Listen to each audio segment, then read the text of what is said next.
오늘 주신 말씀으로 믿음이 좋으시네요 라는 제목으로 함께 말씀을 나누려고 합니다. 우리가 그러니까 그리스도인이라 불려지는 우리 성도가 흔하게 쓰는 칭찬이 하나 있습니다. 그것이 무엇이냐면 아이고 믿음이 좋으시네요 이것입니다. 이 말을 사용할 때에 사실 우리가 기분이 좋죠. 이 말을 들을 때에는 믿음이 좋다? 그럼 내 믿음이 굉장히 좋구나. 내가 그렇게 드러나나 보다. 내 삶이 조금 하나님께 더 가까워졌나 보다 라고 생각할 수 있습니다. 근데 동시에 이러한 생각이 또 들 겁니다.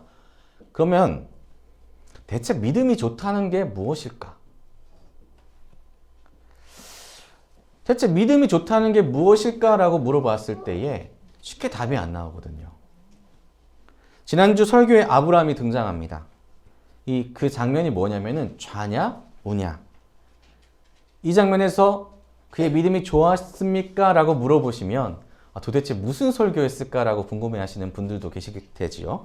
그래서 제가 마음 같아서는 사실 함께 가는 교회 유튜버를 한번 찾아보십시오 라고 하고 싶지만 좀 친절하게 설명을 해드리면 아브라함이 롯과 함께 이집트에서 나왔습니다. 그 아내를 팔아 넘기려고 했다가 하나님께서 막으셔서 오히려 더 전화위복으로 많은 재물을 얻어서 이제 다시 가나안으로 돌아가는 장면이었습니다. 근데 가나안이란 땅 자체가 많이 들으셨겠지만 물이 그렇게 풍족한 지역이 아닙니다. 광야가 많고 또 수풀이 우거지거나 아니면 산림이 굉장히 풍족한 지역이 많은 그런 지역이 가나안 지역이 아니죠. 그래서 대부분 목축업을 합니다. 그러니까 초원을 찾아서 떠돌아다니게 됩니다. 그나마 물이 풍족한 곳이 요단강 근처 아니면 지중해 근처에 있는 강가인데 이 아브람과 롯이 가나안에 도착했을 때에는 어떠한 상황이 됐냐면 이집트의 왕이 이 두 가정에게 많은 재물과 또 많은 가축들을 주었다는 겁니다. 문제는 여기서 시작됐습니다. 먹일 물과 양식이 없는 겁니다. 그러니까 서로 싸우게 되죠. 본래 먹을 것이 부족한 상황에서 많이 받은 것으로 인해서 시험에 드는 겁니다. 그때에 아브라함이 굉장히 유명한 말을 합니다.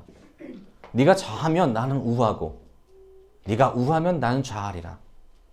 네가 어느 곳을 선택하든지 나는 그 반대로 가겠다 라고 이야기합니다. 근데 사실 아브라함은 선택할 수가 있었다라고 얘기하고 있죠. 아브라함이 선택할 수 있음에도 불구하고 그는 그 말을 할 때에 이러한 마음이 있었습니다. 하나님이 함께 하시면 그 어디나 하늘나라. 어떻습니까? 아브라함. 어디든 괜찮아. 하나님이 함께 하시니까. 이런 말을 하고 있는 이 아브라함의 믿음 어떻습니까? 좋죠. 굉장히 좋습니다. 왜 그럴까요? 그것은 그의 삶의 기준이 하나님이 됐기 때문입니다. 그러니까 믿음의 좋고 나쁨은 극명하게 드러납니다. 하나님이 내 삶의 기준이 되느냐? 하나님이 내 삶의 기준이 아니냐? 그것이 내 삶에 드러나느냐? 안 나느냐? 조금 더 깊게 들어가면 믿음을 잘 표현한 찬양이 있습니다. 어떤 찬양이냐면 하나님께로 더 가까이 갑니다. 고통 가운데 계신 주님, 변함없는 주님의 크신 사랑, 영원히 주님만을 섬기리. 우리 가운데 계십니다. 주님께서는요. 그리고 영원히 우리를 붙잡으시기 위해서 우리를 부르시죠. 그리고 우리를 사랑하십니다. 이 가사를 보시면 변함없으시죠. 그것은 변함없습니다. 그런데 그 가운데에서 움직이는 존재가 있습니다. 바로 누구냐면 접니다. 내가 주께로 가까이 가야 된다는 거죠. 주님은 항상 그 자리에 계시고 항상 나와 함께 계시는데 내가 자꾸만 도망가는 겁니다. 믿음이 좋다는 것은 내가 주님께 더 가까이, 그리고 내 믿음을 지켜나가면서 영원히 주님을 섬기는 것. 이것이 믿음이 좋다는 것입니다. 이것이 믿음이죠. 주님의 크신 사랑을 깨닫고 난 후에 주께 더 가까이 나가겠다라고 다짐하는 삶. 나의 주님이 오직 한 분이시고 영원히 그분만을 섬기겠다라고 고백하게 하는 것. 이것이 바로 믿음입니다. 그럼 좋은 건 뭘까요? 이 다짐을, 이 고백을 유지하는 겁니다. 저는 좋아하는 단어가 있습니다. 설교하는 내 중에 많이 들으실 수도 있는데 살아내다. 믿음이 좋다는 것은 그냥 단 한순간에 이벤트에서 짠! 내가 뭔가 했어. 이것이 아니라 꾸준하게 살아내는 것을 이야기합니다. 그러니까 과정, 이것이 중요하다는 것이죠. 그러면 믿음이 좋으시네요 라는 이 칭찬은 누구나 받고 싶은데 이러한 칭찬을 어떻게 받을 수 있을까요? 첫 번째, 어떠한 상황이든지 주님만을 바라보는 것입니다. 우리가 흔히 말합니다. 비전을 가져야 된다고. 근데 이 비전에 대해서 비전을 가져야 돼 이렇게 이야기합니다. 심지어 이 어린아이들에게도 너의 비전이 뭐니? 너의 꿈이 뭐니? 이렇게도 얘기합니다. 근데 막상 이렇게 많이 들은 우리가 비전이 뭐니? 비전을 어떻게 설명하실 겁니까? 라고 물어보면은 잠시 동안 생각하면서 비전이 무엇이지? 라고 고민하게 됩니다. 뭐 사전적 의미로는 보는 능력, 그리고 미래가 포함됩니다. 비슷한 말로는 뭐 비유가 있고 뭐 사이트라는 단어들이 있는데 이거는 실제적인 감각적인 것이고 비전이라는 것은 뭔가 능력과 또한 미래를 향한 나아감이 있는 것이 이 비전이라는 단어입니다. 그래서 저는 이 비전이라는 단어를 최대한 의미가 적당하게 사용하는데 그것이 무엇이냐면 저의 개념은 시선입니다. 이 시선이 어떤 걸 갖고 있냐면 매우 다양한 요소를 갖고 있습니다. 보는 행위, 방향, 관심, 의지, 결론입니다. 이걸 좀 설명해 드리면 사람은요 어느 것을 바라보느냐에 따라서 인생의 방향이 다릅니다. 그 굉장히 유명한 예화가 있죠.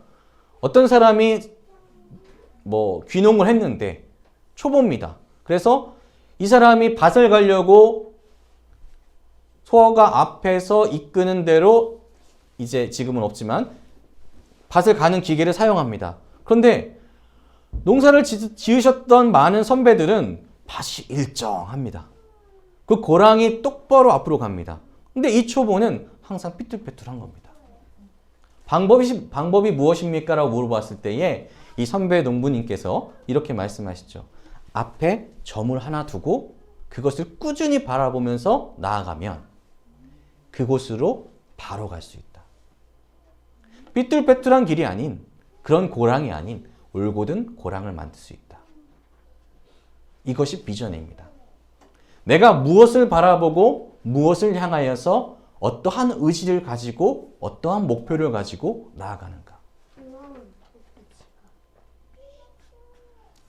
사람의 삶의 끝을, 삶의 결론을 드러나게 만드는 것, 이것이 비전이죠. 오늘 베드로가 등장합니다. 근데 이 앞장면이 무엇이냐면 오병이어입니다. 5개의 떡과 물고기 2마리로 5,000명을 먹인 놀라운 사건이죠. 그렇다면 베드로와 제자들의 시선은 어디에 가 있습니까? 놀라운 기적을 일으킨 누구에게? 예수님께로 다가가 있는 거죠. 그 시선을 예수님께 맞추는 이 베드로가 예수님께서 너희가 먼저 이 바다를 건너라라는 그 명령을 받고 배를 탑니다. 배를 탈 당시에도 이 베드로의 시선은 여전히 예수 그리스도였습니다. 그리고 예수님과 인사를 하죠. 먼저 출발하겠습니다. 배가 출발하고 갈릴리 바다를 건너는데 문제가 생깁니다. 풍랑이 일어난 거죠. 24절에 배가 이미 육지에서 수리나 떠나서 바람을 거스름으로 물결로 말미암아 고난을 당하더라. 지금 그가 당한 상황은 풍랑입니다. 바람이 불고 파도가 일어납니다. 지금 고통이 정말 엄청나게 되는 거죠. 왜냐하면 이 베드로는 뱃사람이거든요. 갈릴리 바다가 무서울 때는 어마무시하게 무섭기 때문에 이 무서움을 이 사람은 알고 있습니다. 그러니까 이 제자들에게 뭐라고 표현됩니까? 고난을 당하더라. 이들의 고난 가운데 이 제자들의 시선은 바뀌어버립니다. 이제까지 예수 그리스도로 말미암아 기쁨을 누리고 정말 이 기적 가운데 와, 예수님께서 구원의 역사의 중심이구나 라고 느꼈던 이 베드로와 이 제자들은 시선이 돌아갑니다. 어디로 돌아가냐면 풍랑으로 돌아가게 되는 거죠. 대처하려고 하지만 여전히 이루어지는 내 상황 때문에 내가 가지고 있던 시선을 돌리니까 예수님이 기억나지 않는 겁니다. 어떡하지? 지금 이 상황을 모면하기 위해서 스스로 노력하기만 합니다. 주님을 부르짖는 것이 아닙니다. 그때 성경에 4시경이라고 하죠. 우리 시간으로 새벽 3시부터 한 6시까지 사이에 예수님께서 등장하십니다. 어떠한 모습이냐면 물 위를 걸으시며 다가오십니다. 근데 제자들의 시선이 이미 온전하지 않은 겁니다. 예수님은 모든 것을 하실 수 있는 전지전능하신 분이다 라는 것을 잊어버리고 예수님이 다가오고 있는데 물어봅니다. 제자들이 그가 바다 위로 걸어오심을 보고 놀라 유령이라 하며 무서워하여 소리 지르거늘. 유령이라고 합니다. 이미 이들의 시선은 온전치 못하다는 거죠. 예수님을 두고 유령이라고. 하지만 예수님께서 자신임을 드러내셨을 때에 비로소 그들은 다시금 예수님을 바라보게 됩니다. 예수님께 둔 시선, 그 시선으로 인해서 이 제자들의 마음이 안정이 생기는 겁니다. 풍랑은 여전히 일어나고 있는데 아직 풍랑을 잠잠하게 안 하셨으니까 풍랑은 일어나고 있음에도 불구하고 예수님이 오셨어. 그래, 예수님이 오셨어. 이 마음으로 이들의 믿음이 회복되고 있는 중입니다. 예수님께, 하나님께 시선을 둔 사람들, 내 삶의 목표가 이 땅에서 부귀영화가 아니라 천국에서의 하나님과의 놀라운 삶을 바라보고 있는 자들에게는 불안과 두려움과 떨림이 그를 지배할 수가 없다는 겁니다. 하나님께 시선을 두는 순간, 천국의 목표를 두는 순간 우리의 삶에는 진정한 평안과 안식이 주어진다는 겁니다. 이게 그리스도인의 특권이죠. 하나님과 천국을 바라보는 자의 특권입니다. 변하지 않는 진리고요. 하나님께서 우리에게 알려주신 놀라울 만한 진실입니다. 그렇기 때문에 우리의 시선은 마땅하게 주님께 맞추어져 있어야지만 믿음이 좋은 삶, 바른 삶이라는 겁니다. 크리스찬, 우리의 이름이잖아요. 여러분에게 그리스도인이라 불립니다. 크리스찬, 당신의 믿음이 좋으신데요. 당신의 얼굴에 평안이 넘치시는데요. 사랑하는 함께 가는 교회 모든 성도 여러분, 우리의 시선을 하나님께 맞추시고 그리고 시선을 맞춤으로 인하여 우리의 얼굴에 광채가 넘칠 수 있도록 평안의 광채가, 안도의 광채가, 기쁨의 광채가 넘치실 수 있도록 되시기를 주님의 이름으로 축복합니다. 자, 그렇다면 삶의 질문 두 번째입니다. 우리는 삶에 있어서 삶의 질문에 답할 준비를 해야 됩니다. 그 답을 어디에서 찾아야 될까요? 나 자신일까요? 아닙니다. 주님께입니다. 놀랍게도 우리는 이 단계에서 종종 막힌다고 합니다. 하나님께 바라보고 있어, 하나님을 바라보고 있어 라고 얘기하지만 우리는 어느 순간에 어떤 상황에 내 스스로 답을 찾기 시작합니다. 하나님께 물어보지도 않았는데 이거면 될 것 같아. 하나님한테 여쭙지도 않고 나의 주인이신 주님께 묻지도 않고 이 상황은 내가 그냥 이렇게 처리해도 될 것 같아. 자신 있게 이야기합니다. 하지만 그리스도인은 그렇게 살아가면 안 된다는 것이죠. 주님께 물어보는 것, 삶의 모든 문제에 있어서 주의 뜻을 구하는 것, 이것만큼 중요한 것이 없습니다. 적어도 그리스도인에게는 말이죠. 그리고 이 질문을 할 수 있도록 주님께 뜻을 구할 수 있도록 하는 것이 바로 믿음입니다. 그러니까 우리가 날마다 주님께 뜻을 물어본다. 그것은 무엇이냐면 우리 안에 있는 믿음이 잘 작용을 하고 있다는 겁니다. 우리가 주님께 물어보고 있지 않다. 우리가 주님께 내 뜻대로 그냥 살아갈게요 라고 한다. 그러면은 우리의 안에 있는 이 믿음이 온전하게 작용을 하지 못하고 있다는 겁니다. 믿음은 끊임없이 여러분에게 물어볼 겁니다. 당신에게 있어서 주인은 누구십니까?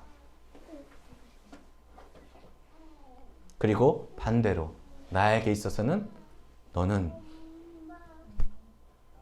하나님의 종이자 백성이자 자녀임을 각성시켜 줍니다. 우리는 이 말씀에서 값없이 구원받은 우리 백성이 당연히 주님의 뜻을 구해야 된다는 것을 알 수 있습니다.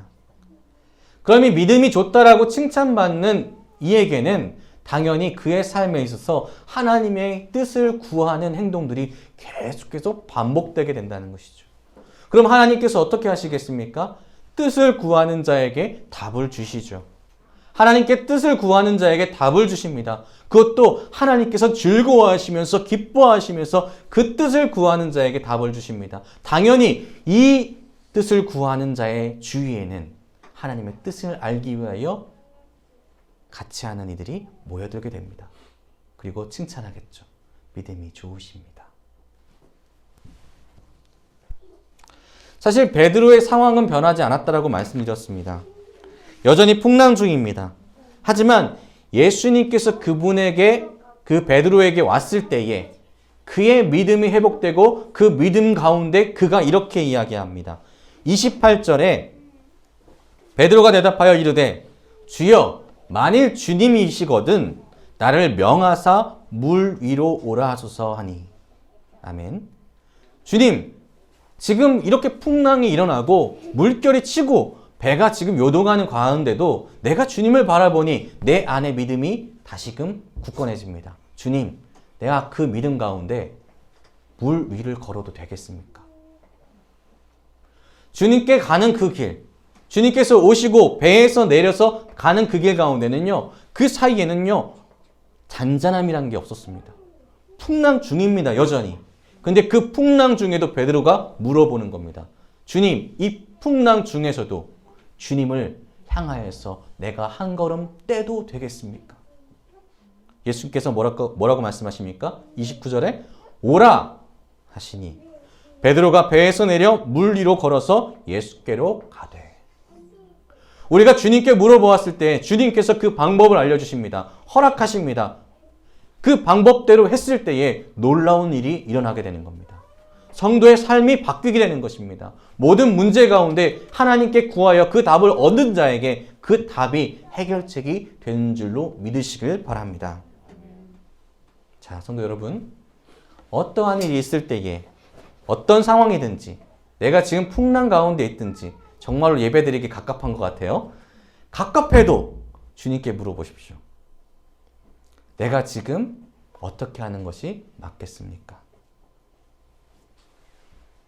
주께 묻는 것이 우리의 생활이 되어야 될 줄로 믿습니다. 그것이 하나님께서 원하시는 믿음 좋은 성도 자녀일 줄로 믿습니다. 그 성도가 우리 함께 가는 모든 성도님 되시기를 주님의 이름으로 축복합니다. 세 번째입니다. 그리스도의 향기가 삶에서 나야 됩니다. 그러니까 살아내기가 필요하다는 것이죠. 이 향기는 우리가 그냥 냄새로 보이지 않으니까 어떠한 물질이구나 라고는 생각하지만 실상적으로는 화학적 물질이죠. 이 화학적 물질이 풍겨났을 때 우리가 어떤 병에 향초를 펴놓거나 아니면 아로마 액을 넣거나 그러면은 향기가 나죠. 근데 이것을 어떻게 느끼게 될까요? 후각이 이 화학적 물질을 받아들이고 이것이 뇌로 올라가서 뇌가 그 감각을 느꼈을 때 느껴지는 겁니다.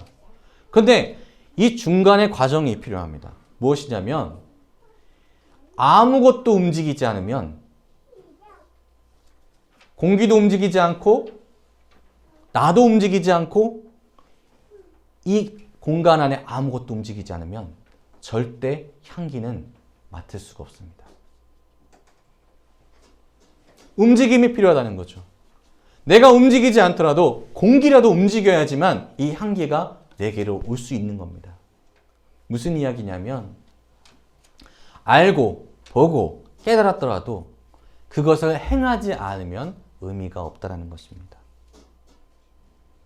하나님의 말씀을 보고 또 하나님의 약속하신 그 천국을 바라보고 또 그 말씀에 귀 기울여서 그 뜻을 안 사람은 마땅히 그리스도인으로서 복음의 실천과 또 복음으로 가진 그 명령대로 살아가야 되는 것을 보여줄 수 있어야 된다는 것이죠. 베드로가 어땠습니까? 오라 하시니 그는 걸었습니다. 오라 하시니 그는 움직였습니다. 여전히 풍랑은 일어나고 있었지만 정말로 파도가 높게 쳤지만 그는 바람과 파도를 바라보지 않고 주님을 바라봤고 그에게 물어봤을 때 오라 하시니 그는 걸었다는 겁니다. 어디를요? 물 위를 걸었습니다. 바로 이것입니다. 우리한테 향기가 나야 되는데 우리가 아무것도 안 하고 그냥 가만히 있다면 그것은 절대로 내 향기를, 그리스도께서 내게 주신 향기를 품을 수가 없다는 것이죠. 아무도 맡을 수가 없다는 것입니다. 그런데 만일 우리가 성도로서의 삶을 살아가는데 내 자신이 봤을 때 난 잘 살아가고 있어 라고 하고 있는데도 불구하고 만일 세상 사람들과 만나 지내는 과정 가운데 세상과 똑같다라고 말을 듣는다면 좀 뭔가 문제가 있지 않을까요? 제가 예전에 이런 말을 들은 적이 있었거든요. 제가 목회하기 전에 친구들한테 정말 많이 들었던 이야기가 이겁니다. 야, 넌 교회 다니는 줄 몰랐어. 야, 너 진짜야? 너 교회 다녀? 왜냐면 이제 2000년대 초반만 해도 교회에 대한 인식들이 굉장히 좋았기 때문에 교회 다니는 것이 칭찬이었는데 그때에 저한테 너 교회 다녔어? 라고 물어보는 사람이 없었거든요. 뭐가 문제였을까요? 제가 교회 그 청년 때 20살 때부터 30살 그 전까지의 그 과정들 가운데 교회 안 다녔을까요? 제 가족들도 있는데 정말 잘 다녔습니다. 빠지지 않고 청년부도 했고 찬양팀도 했고 심지어 교사도 했고 뭐 토요일날 저녁에는 연습하러도 교회도 갔고 그런데 동시에 뭘 했냐면은 제가 그때 한참 방황하던 때라서 세상 친구들과 몰려다니는 것을 굉장히 좋아했어요. 뭐 대학교에서 선교 동아리도 했습니다. 그럼에도 불구하고 세상에서 몰려다니면서 세상의 유흥을 즐기는 것을 굉장히 좋아했습니다. 그러니까 이런 거예요. 교회 안에서는 신실해. 근데 바깥에서는 그렇지 않은 삶을 산 거죠. 사실 교회 안과 바깥의 모습은 동일해야 되죠. 우리가 이 안에서 사랑을 나누고 사랑을 실천하고 있다면 마땅히 세상에서도 사랑을 나누고 실천할 수 있어야 됩니다. 우리가 이 안에서 왔을 때에 정말 이 교회라는 공간에 왔을 때에 평안한 얼굴들을 많이 띠시잖아요. 아, 좋아. 내가 주님과 함께하고 있어.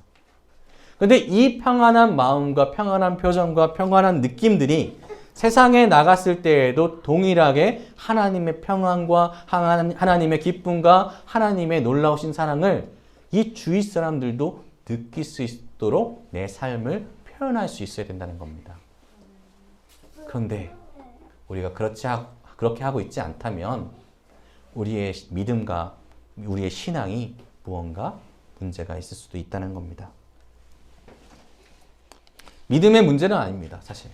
믿음 자체가 어그러지거나 믿음 자체가 작용을 안 하는 것은 아닙니다.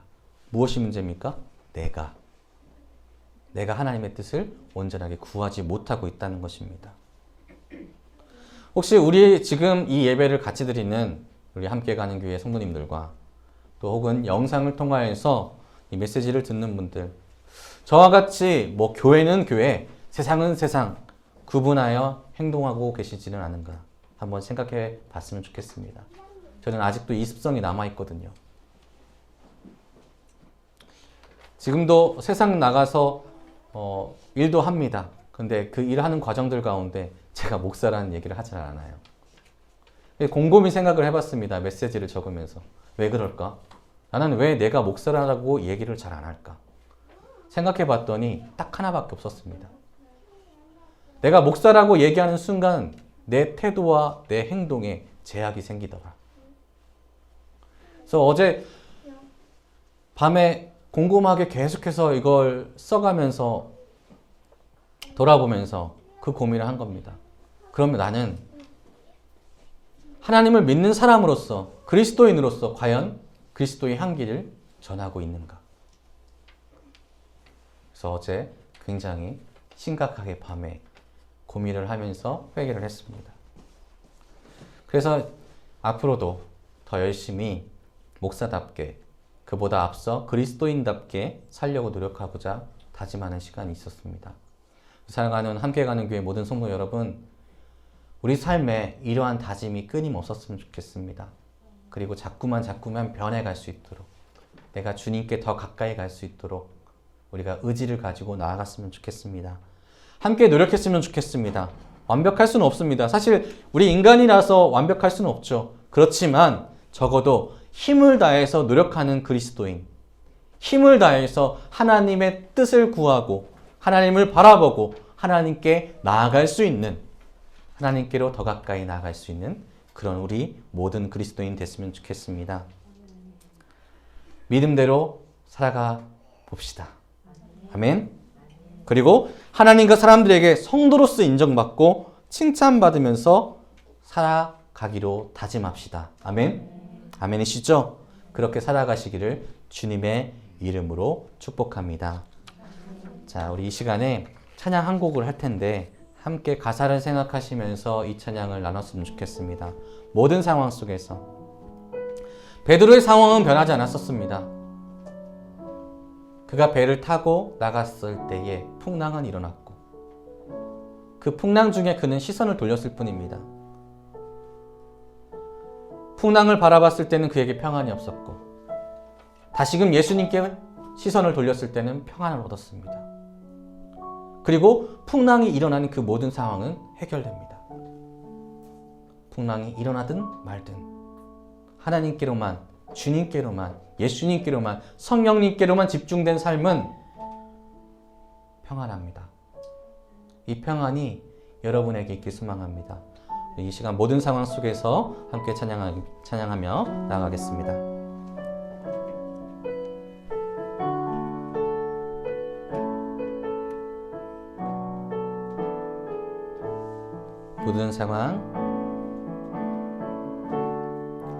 모든 상황 속에서 우리가 주님을 찬양하겠습니다. 주를 찬양할지라 주는 너의 큰 상급